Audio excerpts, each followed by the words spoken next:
let me ask you something. Why do brilliant people make the same stupid mistakes over and over again? Why do some people who seem to have everything, talent, opportunity, support, somehow end up destroying it all? Their careers, their relationships, their own happiness. And why do other people, without any obvious advantage, seem to understand things about life that most people miss completely? It is not because they are smarter. It is because they understand human nature. Today, we are going to explore one of the most important books ever written about the hidden forces that control human behavior. A book that took years to research. A book built on thousands of years of history, philosophy, and psychology. The book is called The Laws of Human Nature by Robert Greene. And by the time this video is over, you will never look at people or yourself the same way again. Before we dive in, you need to understand who wrote this book. Because this is not your average self-help author telling you to wake up early and drink more water.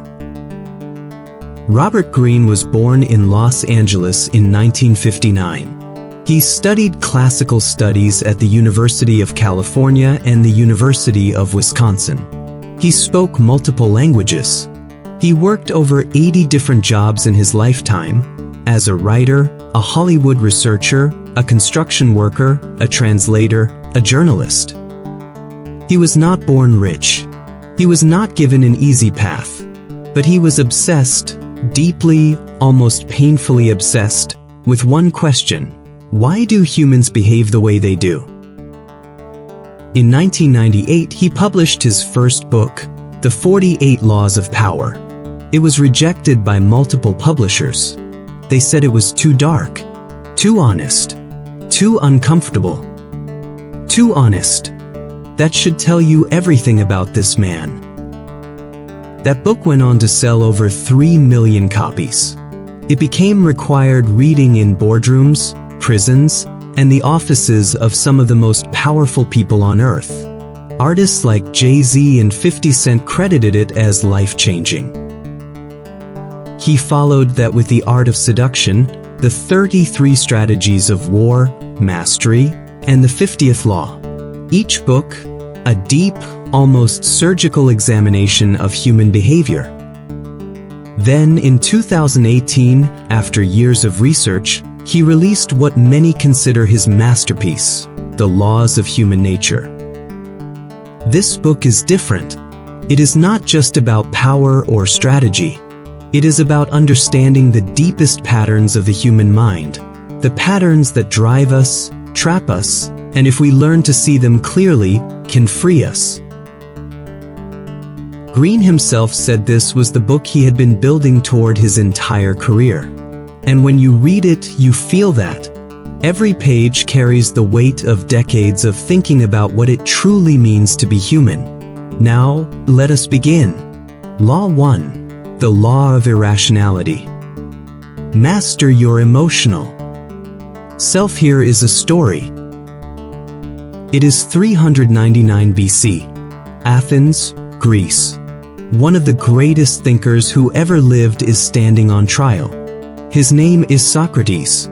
He is charged with corrupting the youth and disrespecting the gods.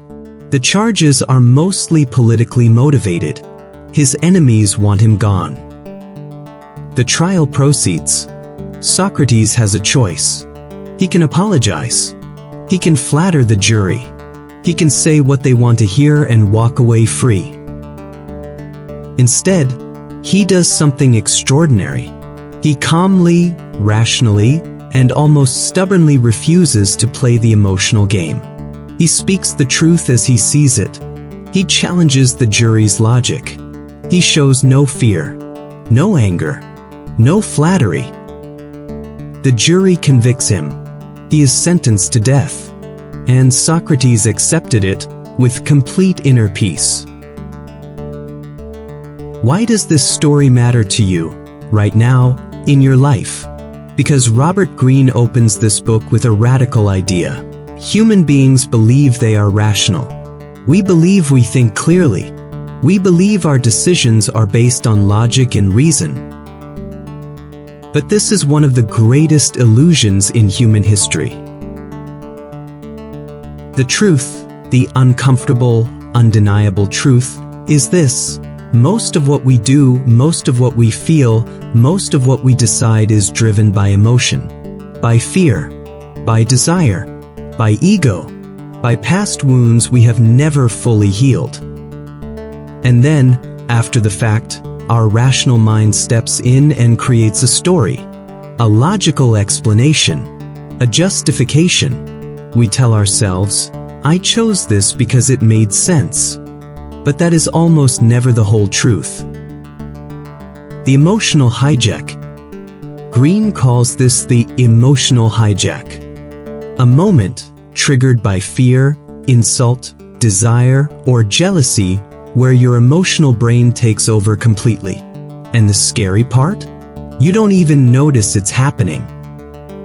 Think about the last time someone criticized you at work, or the last time your partner said something that stung, or the last time you made an impulsive purchase you later regretted. In each of those moments, emotion was driving the car. Reason was sitting in the back seat, making up excuses. Greene points to figures in history to illustrate this. He talks about the Athenian general Alcibiades, a man of extraordinary talent and charisma, who was so driven by ego and emotion that he made one catastrophic decision after another, ultimately destroying his career and his life. He compares Alcibiades to Socrates. Socrates, who spent his entire life training himself to observe his emotional reactions, question them, and then decide deliberately. Not perfectly, but consciously. That gap between feeling and action is where wisdom lives. What this means for you. You have two sides fighting for control inside you every single day. Greene calls them the biased self and the rational self. The biased self reacts. The rational self responds. The biased self is not weak or stupid. It evolved over millions of years. It kept our ancestors alive in dangerous environments. But the modern world is not a jungle. And those ancient emotional patterns, fear, tribalism, impulsive reactions, often work against us now. So how do you fight back? Greene gives us a concrete practice. When you feel a strong emotion rising, do not act on it immediately. Instead, observe it, name it. Ask yourself, where is this feeling really coming from? And then, only then, decide what to do. This is not about suppressing emotion. Emotion is data. Emotion tells you what you care about. The goal is to become what Greene calls a rational actor, someone who feels deeply but acts deliberately. Socrates, facing death, was the ultimate example of this. His emotional self must have felt fear, but his rational, trained mind remained clear. He chose truth over survival because he had spent his life mastering this gap. Most of us will never face a death sentence, but every day we face smaller versions of that same choice: react emotionally or respond rationally. The first law of human nature: you are not as rational as you think, and until you accept that, you cannot change it. Law 2, the law of narcissism. Transform self-love into empathy. Imagine this. You are at a dinner party. You meet someone new. They are charming at first, but within 10 minutes, you notice something. Every story somehow circles back to them. Every compliment they give you is quickly followed by a story about their own achievement. Every time you start talking, they wait, barely, before redirecting the conversation back to themselves. You leave the evening feeling strangely empty. You were there, You spoke, but somehow you were not really seen. You just encountered what Robert Greene calls a deep narcissist. Now here is what most people get wrong about narcissism. We think it is rare. We think narcissists are obvious, arrogant, loud, cruel. But Greene argues something far more disturbing. Narcissism is a spectrum, and every single one of us sits somewhere on it. We all have a self that craves attention. We all have an ego that wants to be validated, admired, loved. This is not a character flaw. It is part of being human. Psychologists call it self-love, and in healthy doses, it is essential. Without it, we have no confidence, no identity, no drive. The problem comes when self-love turns inward and becomes self-obsession. When the mirror is all you can see. When other people stop being real to you and become supporting characters in the movie of your own life. The narcissistic spectrum. Greene describes a spectrum. On one end are what he calls deep narcissists. These are people with a fragile, wounded inner core. As children, they likely did not receive consistent love. So they built a defensive fortress of self-importance. They cannot tolerate criticism. They need constant admiration. They are charming on the surface and dangerous underneath. On the other end are what Greene calls healthy narcissists. These are people with a secure sense of self. They have done the inner work. They know their worth without needing constant external proof. And because they are secure, they can do something remarkable. They can truly focus on other people. Empathy is the antidote to narcissism and the most powerful social skill on earth. Greene tells the story of one of history's greatest examples of empathy as power, Abraham Lincoln. Lincoln grew up in poverty and suffered tremendous personal loss. He could have become bitter and self-absorbed.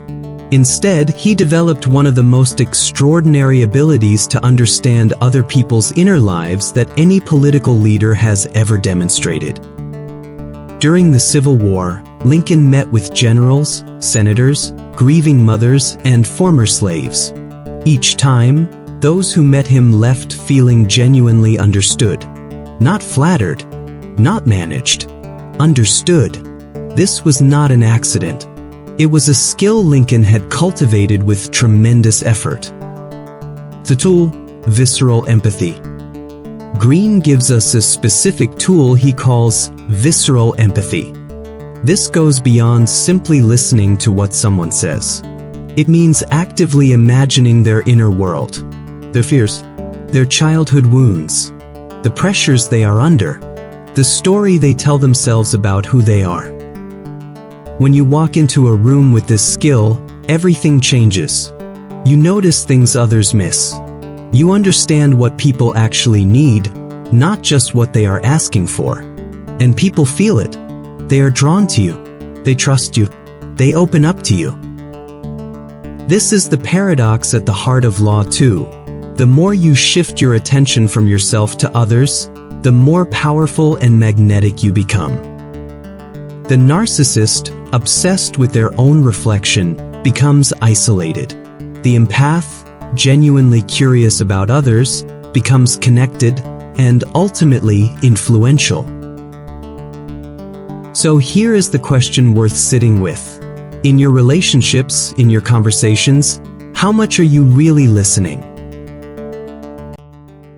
Law 3. The law of role-playing. See through the masks of others. Here is a game everyone plays, but almost nobody admits. Every single day, you wake up and put on a mask. You have the mask you wear at work, the mask you wear with your parents, the mask you wear with your friends, the mask you wear on social media. And deep down, underneath all of them, there is a private self that almost nobody ever sees. This is not hypocrisy. This is being human. Robert Greene calls this the theater of human behavior. He says that life itself is a kind of stage, and we are all actors, constantly performing roles, managing impressions, hiding our true feelings behind carefully constructed social masks. The question is not whether you are wearing a mask. The question is, can you see the masks others are wearing? The two levels of communication. Greene teaches us to read human behavior on two levels. The first level is the words people say. The second, far more important, level is the nonverbal signals. The micro-expressions, the tone of voice, the body language, the things that contradict the words. He gives a powerful example. Milton Erickson, one of the greatest psychotherapists who ever lived, suffered from polio as a child and was temporarily paralyzed. Lying in his bed, unable to move, the only thing he could do was watch people. He studied their faces, their movements, the tiny signals they gave without realizing it. When he recovered and began practicing psychiatry, he had developed a preternatural ability to read people. He could detect what a patient was truly feeling within minutes, not by what they said, but by how they said it, by what their body did when their mouth lied. Reading the mask. Greene gives us several signals to watch for. The first is what he calls inconsistency. When someone's words and tone do not match, trust the tone. When someone says, "I'm fine," in a tight, clipped voice, they are not fine. The second is avoidance. Notice what people are not talking about, the topics they dodge, the questions they deflect, the areas they keep vague. That is where the real story lives. The third is micro-expressions, involuntary flashes of emotion that cross someone's face before they can control it. A flash of contempt, a flicker of fear, a half second of envy quickly hidden behind a smile. These are not lies, they are truth leaking out. But here is the deeper insight Greene wants you to take from this law. You cannot read others until you start reading yourself.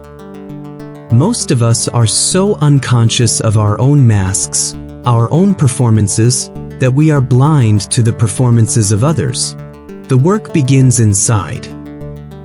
Ask yourself honestly, what mask are you wearing right now? And what is it protecting? Law 4. The law of compulsive behavior. Determine the strength of people's character. Have you ever watched someone make the same mistake for the third time? For the fifth time? Have you ever been that person?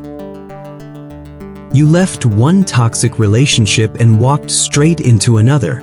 You moved cities to escape your problems and found the same problems waiting for you. You changed your career, your friends, your city, but somehow the same patterns kept showing up. Robert Greene says, this is not bad luck. This is character. Law 4 is about one of the most uncomfortable truths in the book. Human beings have deep character patterns, formed early in life, that they unconsciously repeat throughout their entire lives. Greene calls these compulsive patterns. They are not random. They are deeply ingrained in the way we were raised, the wounds we carry, and the coping strategies we developed as children to survive our environment.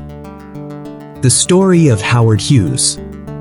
Take Howard Hughes, one of the most extraordinary men of the 20th century.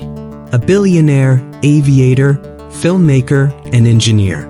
By his 30s, he had achieved more than most people dream of in a lifetime. But there was a pattern, a deep, compulsive need for total control. His mother had been terrified of germs and illness.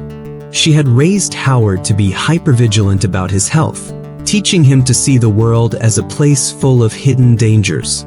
This wound, planted early, grew silently inside him for decades. By the time he was 60, Howard Hughes had locked himself in a hotel room. He refused to see anyone. He was surrounded by tissue boxes, used tissues, and medication bottles. He had films on loop. He stopped cutting his nails. He weighed barely 90 pounds. All of his wealth, all of his genius, and he ended his life in a prison built from his own childhood fears. The most dangerous prison has no bars. It is built from patterns you cannot see. Identifying the pattern. Greene teaches us to look for the pattern early when dealing with others. If someone has left 3 jobs for the same reason, pay attention. If someone has ended multiple friendships with the same complaint, pay attention. If someone tells you that every person in their past was the problem, pay close attention. This is not about judging others. It is about seeing clearly, because the same principle applies to you. The most important question Law 4 asks is this: what is your pattern? What is the recurring story of your life? What do you keep creating and calling it fate? Greene believes that by becoming conscious of your compulsive patterns, you take the first step toward breaking them. Not easily, not quickly, but consciously. Most people spend their lives acting out a script written in childhood. The rare few stop and rewrite it. Law 5, the law of envy. Beware the envious and understand your own. There is an emotion so uncomfortable that most people will never admit they feel it. Not to their friends, not to their therapist, not even to themselves. That emotion is envy. Not jealousy, which is the fear of losing what you have. Envy is different. Envy is the pain you feel when someone else has what you want. It is cold, it is quiet, and it is almost universal. Robert Greene says that envy is the most socially unacceptable emotion in the human range, which is exactly why it is so dangerous. We feel it but disguise it. We experience it but call it something else. Concern, criticism, skepticism. When someone constantly criticizes your success, ask yourself what they are really saying. The story of Mary Wollstonecraft and the envious circle. History is full of people destroyed by the envy of others. One of Greene's most striking examples is Mary Shelley, author of Frankenstein, who watched as the intellectual circles around her, jealous of her talent and the attention it brought, worked subtly to undermine and isolate her. These were not obvious attacks. No one stood up and said, "We envy you." Instead, they offered helpful criticism. They questioned her ideas at social gatherings. They praised her work with just enough reservation to plant doubt. They slowly built a wall of cold distance. This is how envy operates. It is rarely visible.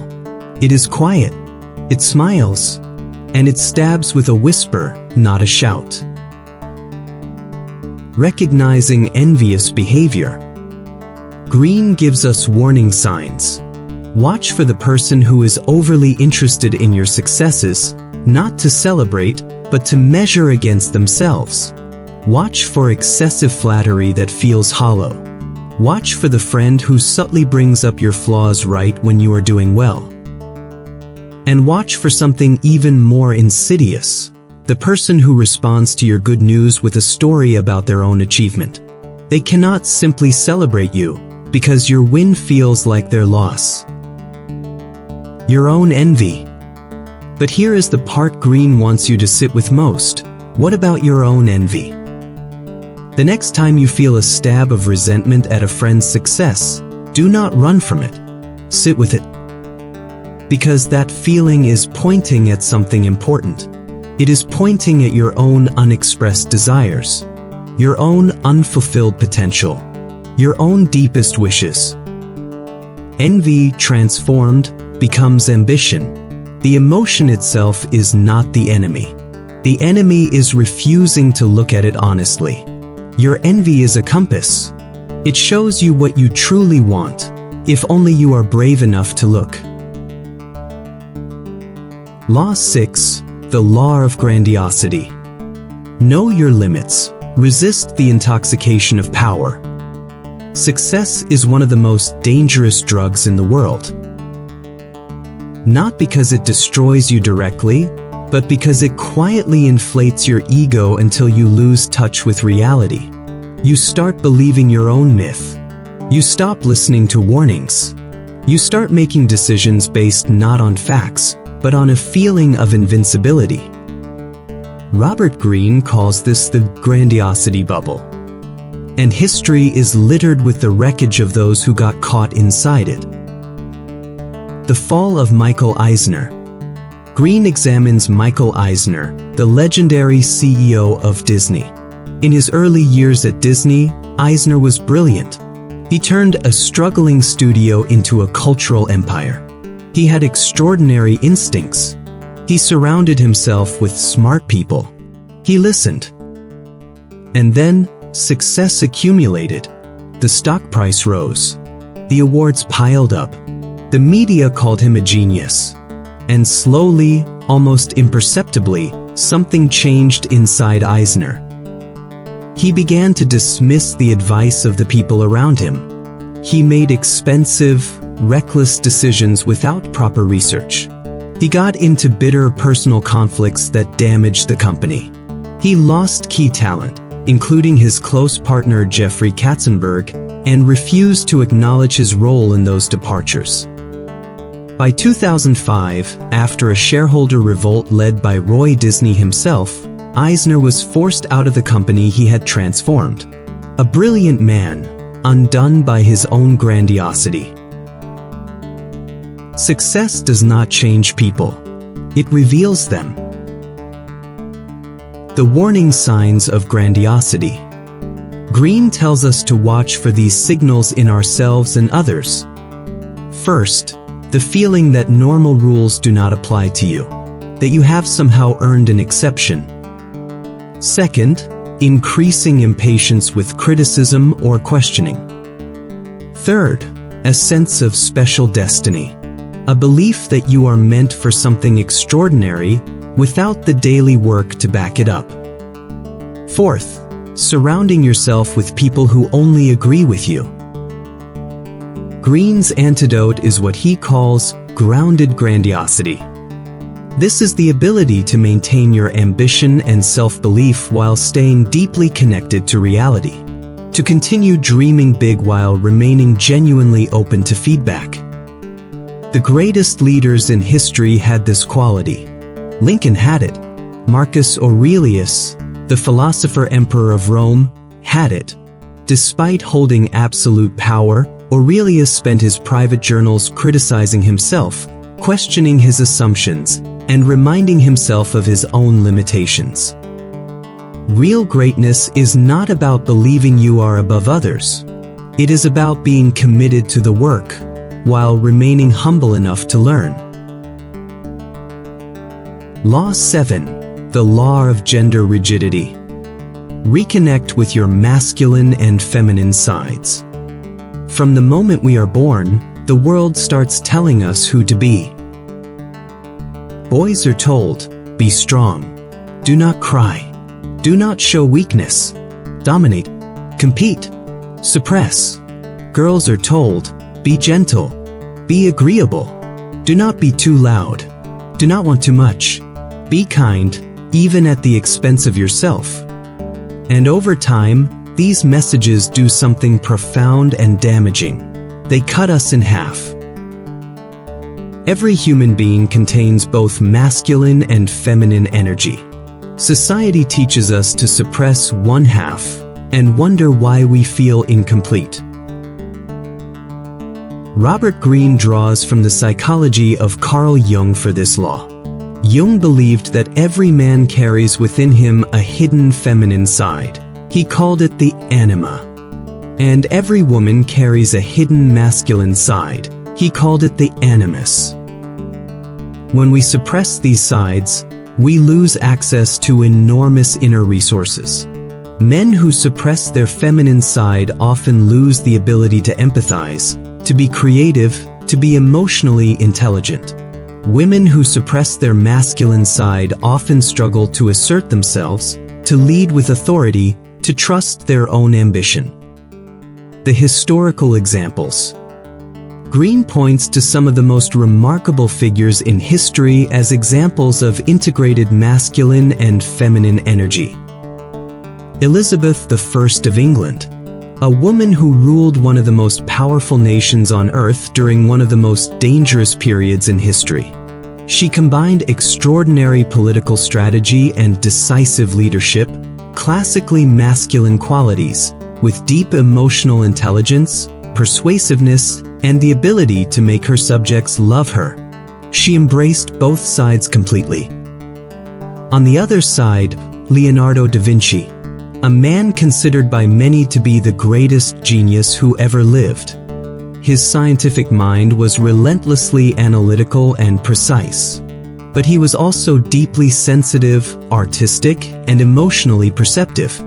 He wept when he dissected corpses. He saw beauty in mathematics.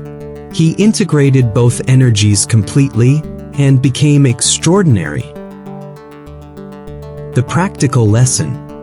For you, this law is an invitation, not to abandon who you are, but to expand it.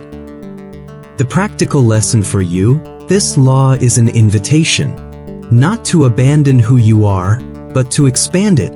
If you are someone who has always been in logic mode, begin exploring your emotional and creative side.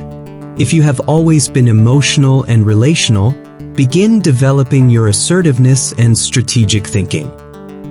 The people who are most powerful, most creative, and most alive are those who have stopped limiting themselves to half of what they are. Wholeness is not weakness. Wholeness is the ultimate form of human strength.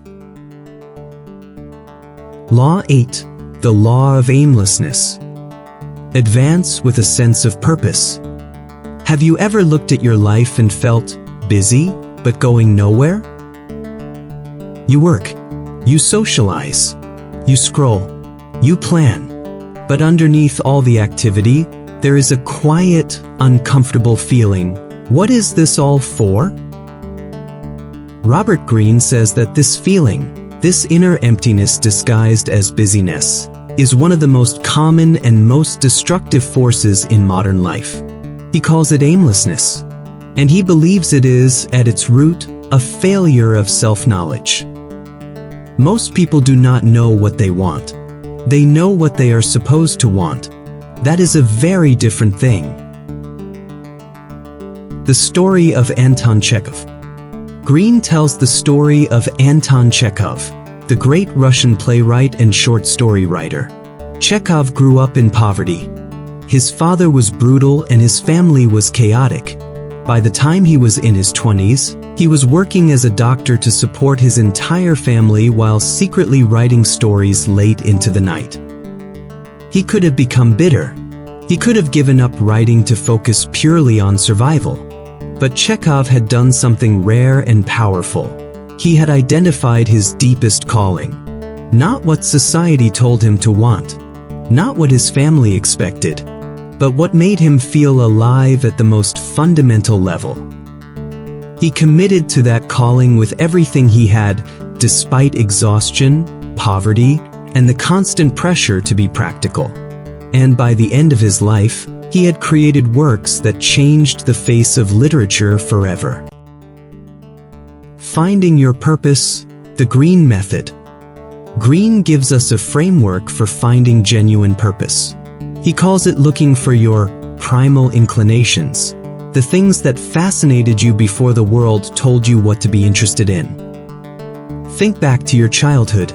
What did you love before you cared what others thought? What activities made you lose track of time? What problems did you find endlessly interesting? What made you feel most alive? Those early signals are not accidents. They are pointing at something deep and real in your nature. Your task, according to Greene, is to reconnect with those signals and build a life that honors them. This is not easy. Society, family, and financial pressure push us towards safe, conventional paths.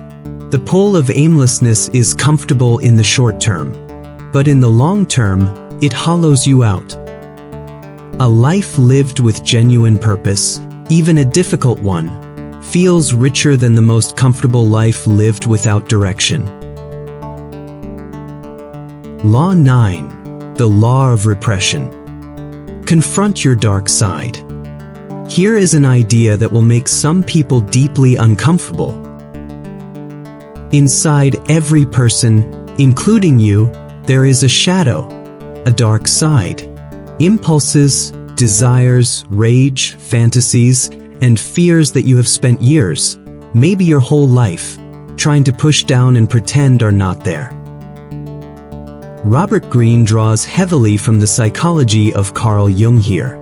Jung called this the shadow self, the part of you that you hide from the world, from your loved ones, from yourself. What you refuse to acknowledge in yourself does not disappear. It grows underground.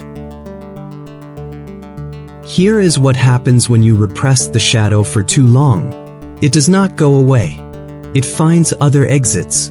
It leaks out in passive-aggressive behavior, in explosive anger at small provocations, in the person you become after a few drinks, in dreams that disturb you, in the thoughts you are most ashamed of. The shadow in history. Greene examines figures throughout history who were destroyed by their unexamined shadow. He points to individuals who presented the most moral, upright public personas, and who collapsed spectacularly when their shadow finally burst through. The deeply religious person who secretly led a double life. The crusading moralist who was exposed for the very thing they condemned. The gentle, controlled leader who, under extreme pressure, revealed a capacity for rage and cruelty that shocked everyone around them. None of these people were hypocrites in the simple sense. They were people who had genuinely tried to suppress parts of themselves, and failed, as everyone eventually does, because repression is not a permanent solution. The work of integration. Jung's answer, and Greene's, is not to act on every dark impulse. It is to acknowledge them, to look at them clearly, to understand where they come from, and in doing so, to strip them of their power.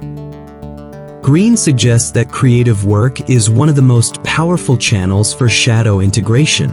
Art, writing, music, storytelling. These allow you to give form to your darkness without unleashing it destructively. Many of the greatest artists in history were driven by this exact process. The shadow also contains gold. Your unexpressed anger might be suppressed courage. Your hidden envy might be suppressed ambition. Your darkest fantasies might be pointing at legitimate desires that have been shamed out of existence. To know your shadow is not to become it. It is to become whole. And in becoming whole, you become genuinely free. Law 10. The Law of Aggression. See through the aggressive mask of others and yourself. People are not as nice as they seem. That sounds harsh. And Greene is not saying that people are evil. He is saying something more nuanced and more important. Beneath the surface of social politeness, there is a constant, often unconscious, drive to assert dominance, gain advantage, and expand one's power. He calls this the law of aggression, and he argues that it is one of the most misunderstood forces in human life.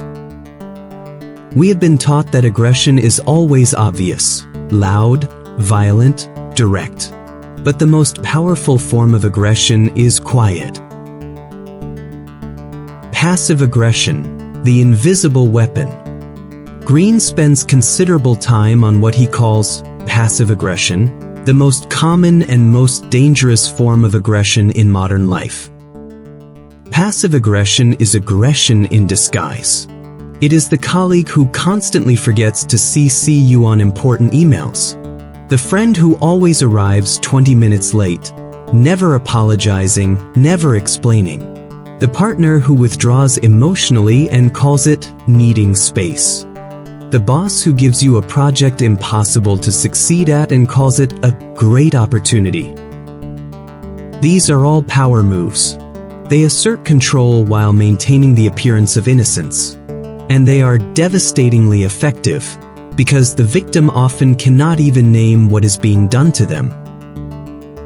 The Napoleon example.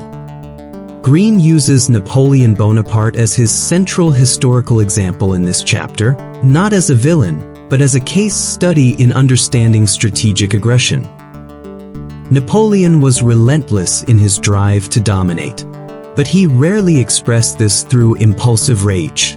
Instead, he was extraordinarily strategic. He studied his opponents deeply. He identified their psychological weaknesses. He moved quickly when others hesitated, and he was never fully satisfied with what he had. This drive made him extraordinary. It also, ultimately, made him catastrophic because he could not stop. The same force that built the empire eventually destroyed it, when Napoleon's aggression became divorced from wisdom and reality. Controlled assertiveness. Greene's practical lesson here is nuanced. Learn to channel your own aggressive instincts constructively. Become assertive, not passive or explosive. Have clear boundaries. Know what you want and pursue it with strategic persistence. And when dealing with others, learn to see their aggression clearly without being naive or paranoid. Not everyone is out to get you, but some people are, and the inability to see that makes you perpetually vulnerable. The antidote to aggression is not weakness. It is calm, clear-eyed strategic awareness, knowing the game and choosing how to play it.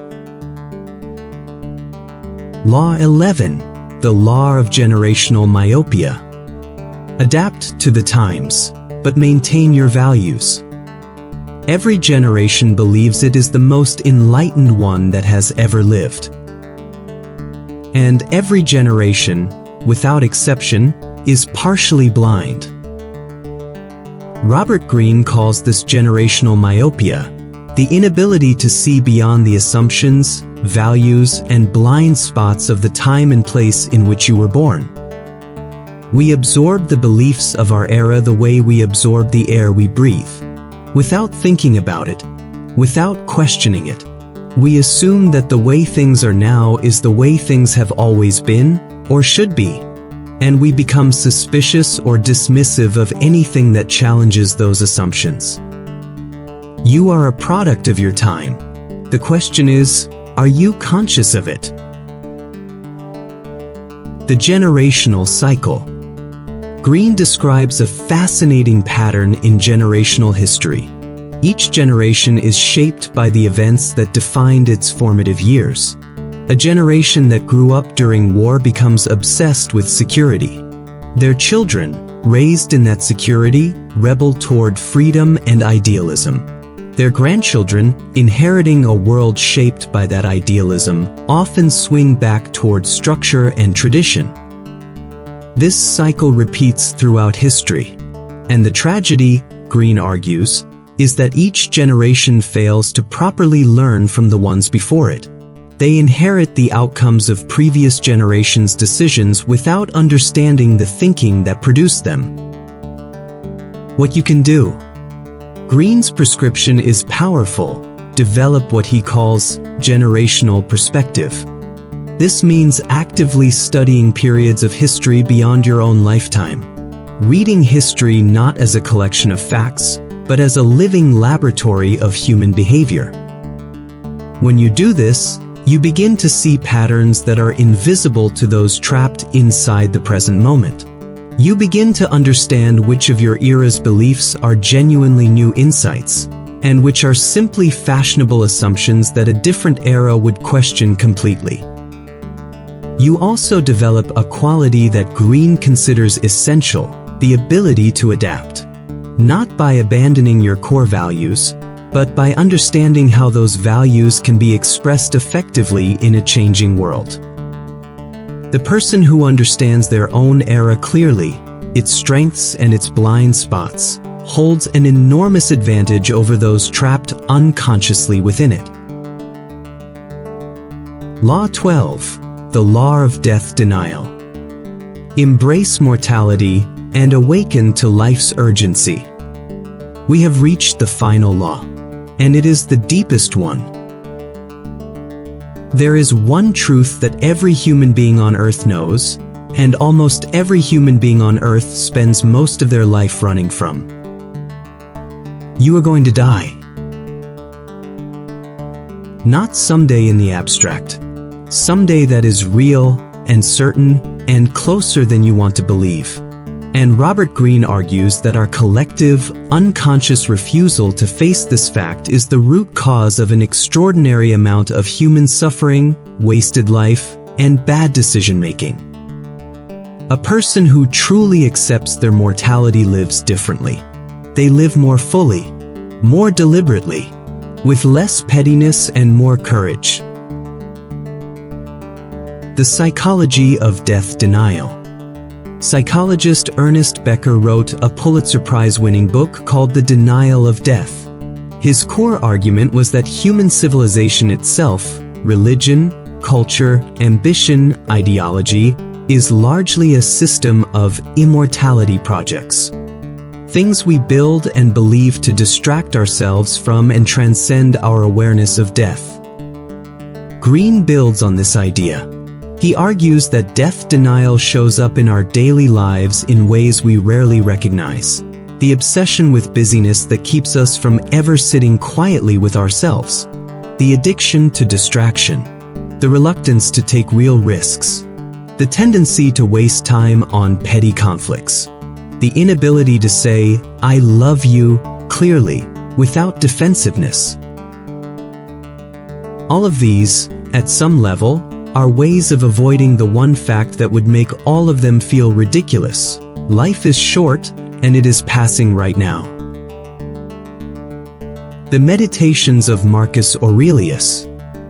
Greene's central historical figure for this chapter is Marcus Aurelius, the Roman emperor and Stoic philosopher who ruled from 161 to 180 AD. Despite commanding the most powerful empire on earth, Aurelius spent his private journals, known to us as the Meditations, meditating repeatedly on death. Not morbidly, not in despair, but as a practice of clarity. He reminded himself constantly that his time was limited, that the honors and power he held were temporary, that what mattered was how he lived each day, with integrity, with purpose, with genuine service to others. These reflections were not written for publication. They were private exercises, and they produced one of the most admired leaders and human beings in all of recorded history. The practical embrace of mortality. Greene is not asking you to become preoccupied with death. He is asking you to let the awareness of your mortality become a clarifying force in your life. To ask yourself, regularly, am I spending my time on what actually matters to me? Am I saying the things I need to say to the people I love? Am I pursuing the work that genuinely calls to me? Or am I endlessly delaying while waiting for a better time that may never come? Death is not the enemy of life. Forgetting that death exists, that is the enemy. Memento mori, remember that you will die. And then, live like someone who has remembered. Conclusion, the final realization. We started this video with a question. Why do people destroy their own success without realizing it? Why do brilliant people repeat the same mistakes? Why do good people cause harm without meaning to? Why is it so hard to understand the people we love most? Robert Greene spent years answering those questions. And what he found, across thousands of years of history, psychology, and human experience, is both sobering and deeply hopeful. The sobering part: We are not the rational, self-aware, freely choosing beings we like to believe we are. We are driven by emotion, by childhood wounds, by unconscious patterns, by the hidden forces of envy, narcissism, aggression, and denial. These forces are real. They are powerful, and they operate mostly below the level of our conscious awareness. The hopeful part: awareness changes everything. You cannot change what you cannot see. But once you see it, you cannot unsee it. And that is the beginning of everything. The Laws of Human Nature is not a book about how to manipulate people. It is a book about how to see clearly, to see yourself, to see others, and to see the hidden patterns that shape all of our lives. When you develop this kind of vision, you stop being surprised by people's behavior because you understand its roots. You stop taking other people's irrationality personally because you understand that it is rarely actually about you. You stop repeating your own destructive patterns because you have finally looked at them honestly. You stop wasting time because you have genuinely confronted how finite it is. This is what Robert Greene calls becoming a superior human. Not superior in the sense of being better than others.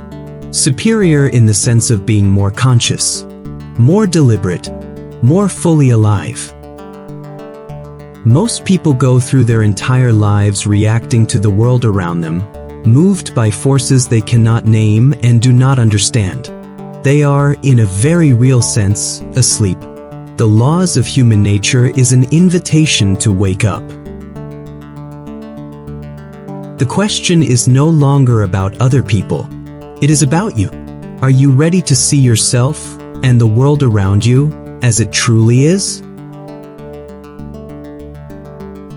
Thank you for watching. If this video changed how you think, share it with someone who is ready to think this deeply. And if you want to go further, read the book. Read it slowly. Take notes. Sit with the ideas.